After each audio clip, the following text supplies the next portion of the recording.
hanging out up here in Palermo, right near the golf course, and out here in what looks to be pretty serious farming country when you get down to it. Richard Murtaugh III is with me right now. He has 2 wins this year. One of them came 2 weeks ago at Brewerton. The other one came 3 weeks ago at Fulton.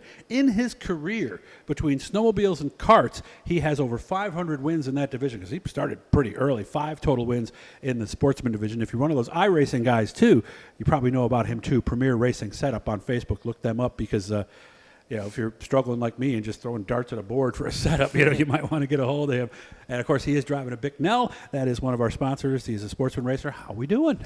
Oh, we've been pretty good. Probably in my worst season I've ever had in racing is this year. So just haven't had no luck. That's been the biggest thing. Got a brand new car, and the one thing that wasn't brand new, of course, broke while I was running third. So what was that? It was a power steering line on my pump. It blew up on me in my car coming to the green. So did you get it all over you, the steering fluid and all that? Yep. That is not fun for one because it's Is it hot at the beginning of the race or no? For me, it wasn't that hot. It was warm, and I tried muscling around, but I ran out of tear off. So that was a bad thing. How many do you stack? Out of curiosity. It depends on the night. Like me, I don't really pull them too much, so I usually just kind of wipe the dirt off sometimes, depending on how the track is. But probably not more than 6. Okay. Yeah. Of course, the tracks, Brewerton and Fulton, have been pretty slick outside of hot laps. That's pretty much about the only time you might need them, right? Yeah, it's been actually really slick. So I probably go through one a race right now. It's been pretty good. Is that what you prefer? Not really. I like the tracks that have some bite so I could pass people. But as far as tear-offs, definitely want a slick track. Okay, gotcha. And, of course, you've had that lately. You're out of the points. Did you miss some weeks? No, we've showed up to every race. It's just we went through like a phase where we didn't finish a race for like a month and a half because we just been getting wrecked and stuff breaking on me and stuff like that. So it took us out of the points. Okay, of course, you'll be racing this weekend. Both tracks this weekend or just one? We're going to be running both, but I think Summerfest is coming up, so we're going to be getting my other car ready for all those nights, too. And is that here? Is that the one that's the third one down there? Yep, all the way down. Yes, his younger sister's got a couple of cars here, too. Also, she races in the novice division. How much of that Summerfest are you going to do? Because you could race, I think I did the math, it's 7 times in 9 days or something like that. If it was up to me, I'd run every night because we did that deal where it was that DIRTcar series races where we raced, I think it was 4 or 5 nights in a row. So I definitely want to run them all, but I think we might skip Weed Sport. Oh, okay. Yeah, right. Yeah, because that's Monday. You kind of need a little time to work on it. Might you have 2 cars ready in case you need one? Is that the plan? I'm definitely trying to get my other one ready right now. It hasn't raced in a couple weeks because we've been trying to fix problems with it, but definitely getting it ready for Summerfest. How tough is that going to be, especially on you guys? As the I don't know what you're calling it, that extra division on the card. How many people do you think are going to run them all, and can they? A lot of people. They're going to have a lot of cars at each one of those races because just like it was, what was it, Oktoberfest? 2020. Yeah, there was a lot of people. There was like 100 cars each night just about, and everyone came to every track except Weed Sport. Of course, then we were dealing with some tracks weren't racing. Remember, Brewerton and Fulton didn't race at all during the regular season. So if you had to make a prediction, nothing I'd hold you to, what do you think the average will be each night? 40? Probably 50, 60, because that's what we had when we went to Land of Legends a couple weeks ago. Okay, so I guess we'll have to wait and see it. Again, let me see if I can remember it correctly. It's Weed Sport Monday. Yep. Then it's Brewerton, Land of Legends in Fulton? Or I think Land of Legends is last. Okay, but so I'm not they're sure. on a Thursday. Okay. Yeah. Make sure to check it out. Just go to the DIRTcar site, guys, and you can find out everything that's going on there. So how young were you? I mean, if you got 500 wins, you must have started pretty darn young. Yeah, we were racing those little 120 snowmobiles at round 3. So we've been racing ever since then, never stopped. So How old were you then? Since 3.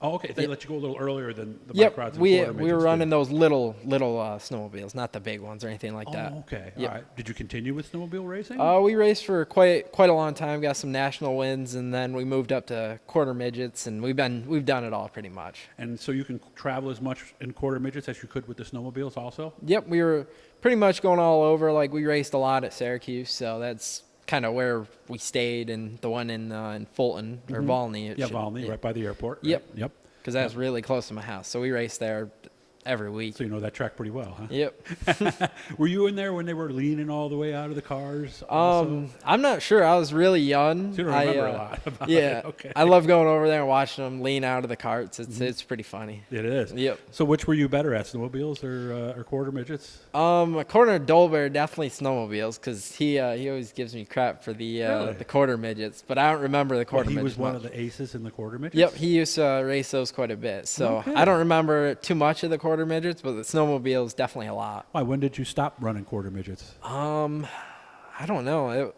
Really young, probably. I know I definitely had a couple years. 9 or 10, or not even? Way before that. Okay. Yeah. So what did you do those in between years? We raced ATVs and then go-karts. And we raced go-karts since probably 2012. Okay. Or maybe even earlier. So we raced karts for a long, long time. So you've been on dirt for 10 years, basically. Yep. So how did those experiences help you when you got into this sportsman?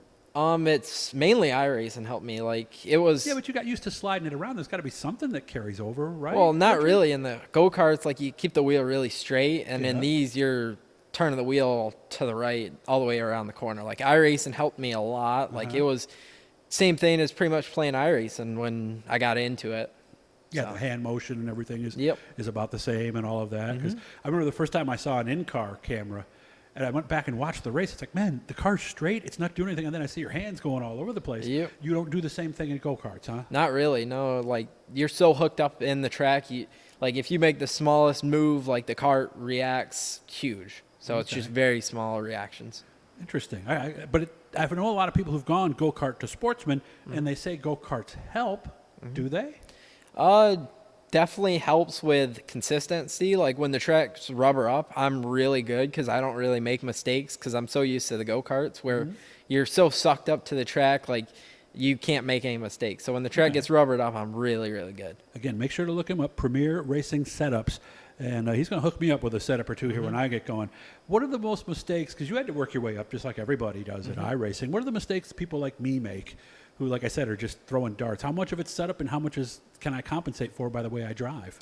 Driving's huge, especially on dirt. Like, on asphalt, we have a good team over there, and asphalt's definitely set up, but as far as dirt, it's mainly driver before Really? you get in setup. Yeah. Okay. Well, some leagues have the fixed setups, and those are about the only ones I'll even think about doing because at least I know nobody's going to beat me set up. But then I get then they start the race and they beat me. It is humbling, isn't it, when you first get started? Yeah, it was definitely pretty crazy in the low ranks, but the higher you get, the better the competition. So it's really fun. Okay, we've only got maybe a little over 2 minutes left now. So when somebody comes to you, I mean, how do you know what to give them? How do they get this set up? How does that work? So I'm just the builder for the late models now. So Okay. Anything dirt late models, people come to me and they ask for a setup. I send it to them, and if they need help, or is it something they can download right into yeah, the game? it's something they download and put Okay. right into their iRacing. So they take it, and then if they need help, I help them for free and fine tune it and get them tuned up. So that's kind of what I do. And how do you make money off it? The initial setup? Yeah, yep, the Okay. initial sale and coaching and stuff like that. How much does a setup cost, or would you rather not say? It's $10 for a pack of 4 right now. Oh, so really? there's all kinds of different setups and packages you can buy Like to for a save slick money. track, a heavier track, or Yep. something like that. And then you just pick the one you like and go from there. Yep. Now, if I'm sitting there and I paid that money for the setup and I'm going, man, it's still pushing, you can help me with that too? Yep, that's pretty much what I do. I have a huge Discord and people text me all the time asking for help, and I help them out. Don't charge anything for help. It's free. Yeah. Are the late models that much tougher? Because I can drive the mods and the sprints and the street stock's okay, but I get in a late model Yeah. in IMCA and I don't know what the heck to do. Well, that's kind of where I'm at right now. Like, I'm in the dirt late models. I'm a pro driver on there, and I'm huge into the dirt stuff, but the big block modifieds I struggle really bad in. Okay. So Yeah, the 358s are a little easier to drive than the big blocks, so that's just the reality of the game at this point. So he'll be out 2 weeks, 2 times this weekend. Brewerton on Friday, Fulton on Saturday, and then he's going to try to do the whole darn thing and then start over again next weekend. Yep. So you really want to be the guy who does the 7 races in 9 days. Oh, that's the plan, but we don't know yet. We'll have to see how it Yep. works out. Thanks for having me out. I appreciate it. I put a little feeler out there today. Kind of ran behind on stuff, and Richard was nice enough to reach out to me. Hit the blue E, guys. That'll subscribe you. You're subscribed, right? Yep. And this isn't a phone interview, so enjoy this one a Yep, little better. I will. Thanks for having me out, man. Appreciate it. Yep, Thank you. Thank you.